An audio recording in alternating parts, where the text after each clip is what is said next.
This is the wrong hat to wear. The black hat. It looks like my head disappeared. The little smudge is the only thing on there. The little baby powder smudge I accidentally got on when I was putting on my makeup. Blondes and alpacas. This is Livvy, and this is the Christmas season. I'm gonna talk about a little story. Like, lately I've been listening to a lot of Storytime YouTubers that, you know, they would tell a story and in the background they're playing a video game, or they have a little badly drawn animation, which was badly drawn on purpose. And I'm not making fun of them. They even say, yeah, I draw badly drawn cartoons with my stories, but I've been listening to a lot of them lately. And even though my channel is not a Storytime channel, I do like to tell a little bit about something that happened once in a while because I enjoy it. And of course I'm gonna plug some Cuphead in there, of course, because I'm a Cuphead channel. And we're gonna talk about something that happened. It was yesterday. It was actually yesterday. So yes, it was Christmas time, and every year, me and my mom and whoever else, like, it used to be my mom, my brother, and my grandparents would go, and then there would be times that's me, my mom, and a friend, or me, my mom, my brother, and his girlfriend at the time, or me, my mom, and my dad. Like, it depends, but this time it was just me and my mom, and we go to a store called Cranex. I know, Pittsburgh area people are just freaking out, like, oh my god, Cranex! They had this, like, holiday display out every year, and it's a tradition for people in the Pittsburgh area, and even in the, eastern Ohio area, which I think it's Cleveland? Yeah, the Cleveland area. Because it's pretty close there too. Like, you just drive a couple miles away and you're in Ohio. But I don't think that's possible this year because they're being a little bit like tight about people entering Pennsylvania from another state because of the beer. But thankfully, this Christmas display, like, we were wondering if they were even gonna do it this year, but they did it, and it's a cute little store. Like, they don't really have much, but they have like these old looking toys, and they have, like, you know, little artsy stuff, like, you know, it's not professional art, but it's cutesy art, and they have statues, they have teapots, they have candles, and Christmas knickknacks, Christmas ornaments.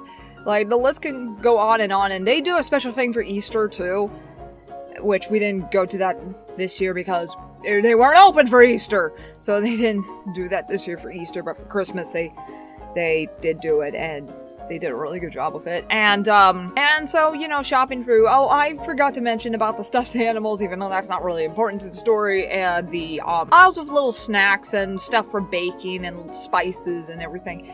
And they would also feature, baked goods from a bakery. And then I remember the one year, they had these little, like, they were like in those little tin things like this. And it was red velvet cake. And I remember I had that before, and it was so damn good. And so I saw that, and they were marked 99 cents, which that should have been a red flag, but I'll get to that in a moment.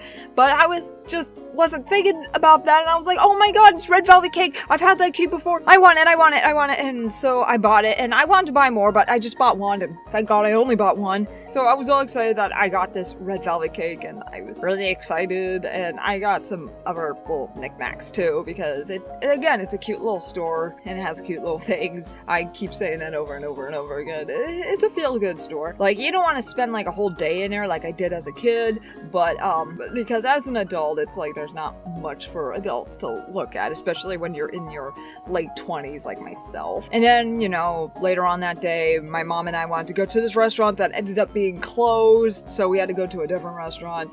And then we went home, and one thing, I don't really do that much, but I do it once in a while, and I left it off them. And then we went to Aldi because we needed a few things that we were out of. And then we went a little bit crazy because we found, like, you know, there was, like, I needed more corn chips. That was the one thing. And we needed cheese for some recipes. And I got dessert hummus. My mom got a cinnamon coffee cake. And I found these little gingerbread men to go with the hummus. And then, you know, then we went to this other restaurant. And then we went home and, you know, just spend the day, whatever. And I was like, you know what, I'll just have a little snack. I'm not majorly hungry, but I just enjoy a little snack here or there. Like, I don't do it often, but I do it once in a while. And usually I snack on corn chips with hummus, not the dessert hummus quite yet, just regular hummus, like red pepper hummus, that's what it is. I'm really big into hummus. I love hummus, especially with corn chips. And so I had that, and then I was like, I'll have something sweet too. And so I had a little bit of my gingerbread men with that hummus, and with the dessert hummus, not the red pepper hummus, the dessert hummus, which was sea salt caramel, and that would be really good with apples.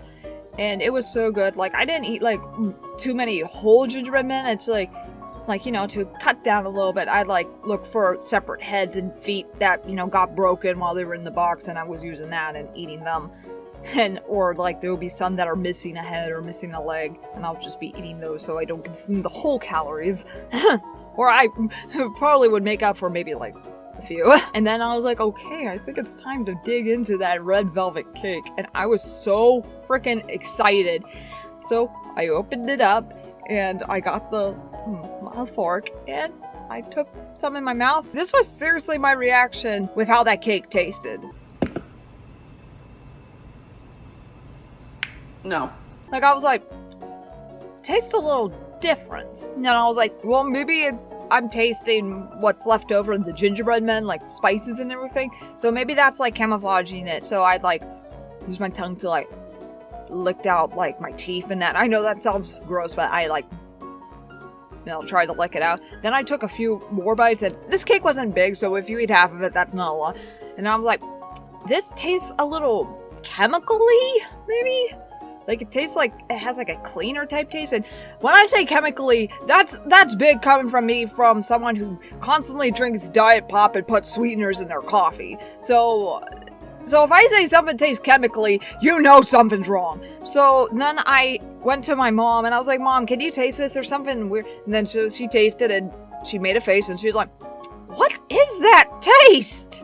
And then I went to my brother with it, which I should have done that in the first place because my brother's really into culinary and cooking, and he cooks Thanksgiving and Christmas dinners. Like, he's really into cooking, and he loves Food Network, and his favorite chef is Alton Brown and Gordon Ramsay. Anywho, that we had my brother taste it, and it's like, can you taste this? And he took one bite, and he had a confused look like, what is that? And then he took another bite, and he's like, cream cheese.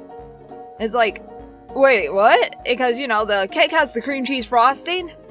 They should have refrigerated it. Like, if it was freshly made from a bakery, they should have refrigerated it.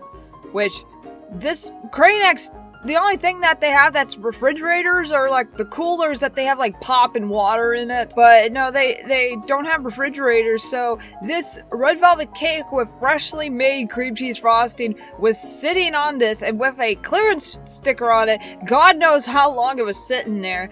But, yeah, he said it's not rancid, because if it was, it's dangerous to eat, but he said the cheese was going bad because they did not refrigerate it. So yeah, that's the next time good lesson.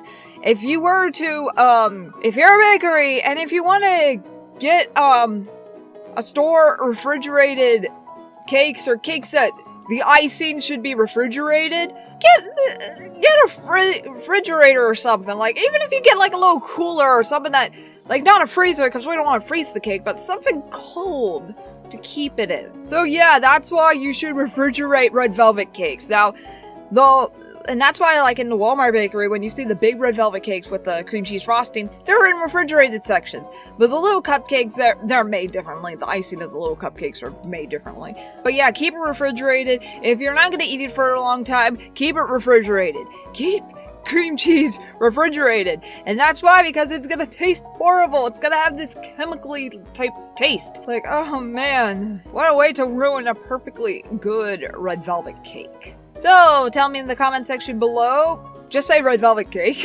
Just say red velvet cake, and if you think, Cuppy would eat that red velvet cake. And actually, I would love to see fan art of Cuphead trying this particular red velvet cake I talked about in the story. I don't know what his reaction would be like to this red velvet cake. It is like, so, yuck. I love red velvet cake. It's like one of my favorite cakes out there, and one of the cakes I get excited about for Christmas time. I'm like, oh my god, red velvet cake, red velvet cake. I freaking love red velvet cake. And I think Cuphead, like, I know it's gonna sound wrong, but I have a feeling that Cuphead's the type that would like red velvet cake because it matches his personality. Thank you for watching, and be sure to subscribe for more Cuphead content and randomness. And we'll see you next time.